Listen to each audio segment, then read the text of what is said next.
So when I was growing up, my parents had this strong emphasis on integrity. The way that I grew up understanding the word integrity meant doing the right thing. My parents, they were kind of sneaky about how they would say things. They'd say things like, Hessman, that's my maiden name, Hessmans don't lie. Hessmans don't steal. Hessmans have integrity, both giving me a sense of instruction on the way that they wanted me to go, but also a sense of identity in my family name that I was part of. I was part of a proud tradition of Hessmans that didn't lie or steal or cheat and who had integrity. All the lessons that my parents tried to instruct me in. And honestly, for me, it was kind of an effective strategy. When I was an adult, I still heard these little mantras that they put into my head. Like the time that I went grocery shopping when my little kids were 4 years old and just 1 year old. And it was in Wisconsin where we were living, and it was in this big snowstorm. And I had them all bundled up, and I had a long, long day of work, but we absolutely needed groceries before we went home. So I put my kids into the cart, and we went in through the snow into the grocery store late in the evening, and I got everything checked off my list while trying to keep these two little kids occupied. And I checked out, and I realized that it had snowed a ton while I was in the grocery store. So now I had to push this cart over all the snow with my two children and all my groceries in it back to my car.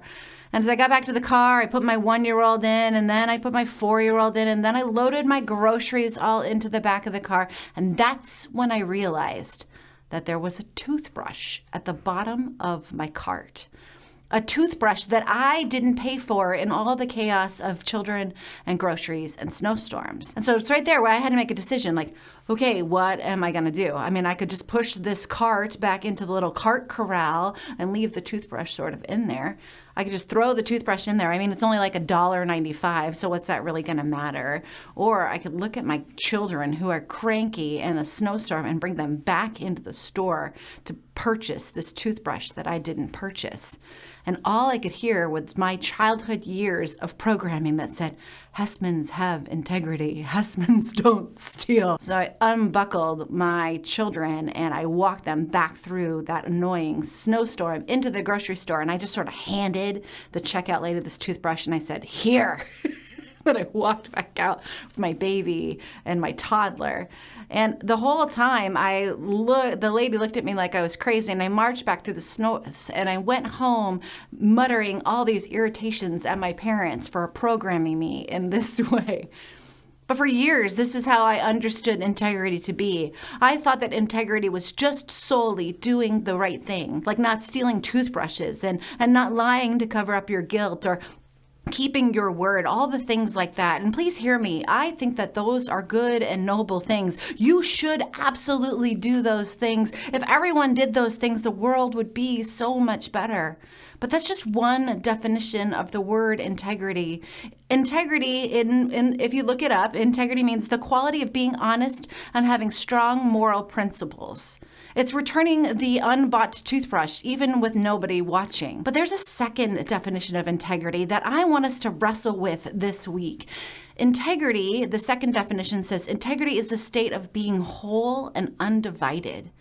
We use words that use this definition of integrity all the time when we talk about structural integrity or territorial integrity, meaning that those pieces are together and whole, and because they are together and whole, they can be trusted.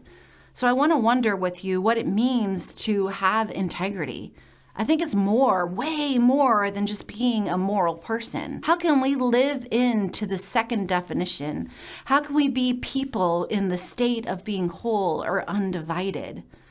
Author Glennon Doyle, she defines integrity like this. She says, integrity has nothing to do with being a good person. It has everything to do with matching who you are on the inside and matching your inner thoughts and your desires and emotions to your outside self.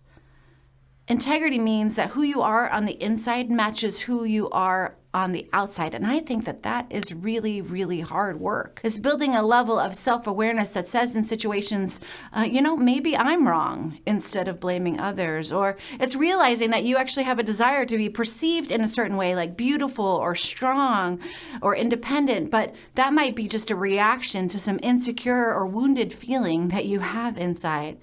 It's showing up in situations with people not puffed up in some sort of fake bravado or shrunk down in some feeling of worthlessness, but it's standing your own sacred ground strong in yourself, living authentically. And friends, this is the integrity that God wants for you and God wants for me. Integrity is not just about not lying, but it's also about not lying to yourself. It's realizing that you are a beloved child of God. You are a person that God would do absolutely anything for, including giving up his own son. You are a beloved child of God, so you don't have to fake it till you make it. You don't have to positive mantra yourself to death. You get to just be you. Be you with all your quirkiness and messiness and awkwardness and doubts and fears, your messy hair, your messy car, all of it. God wants you to be you.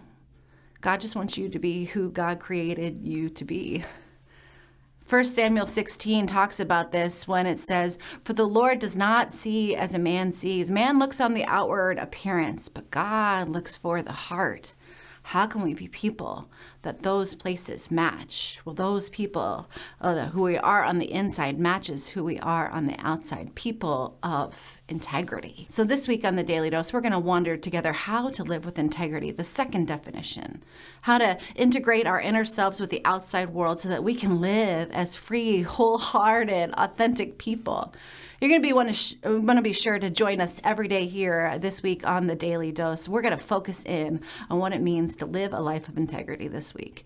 Thanks so much for joining us. If you're joining us on Facebook or YouTube, I want to invite you to share and subscribe. If you're joining us on cable access, we'll see you again tomorrow.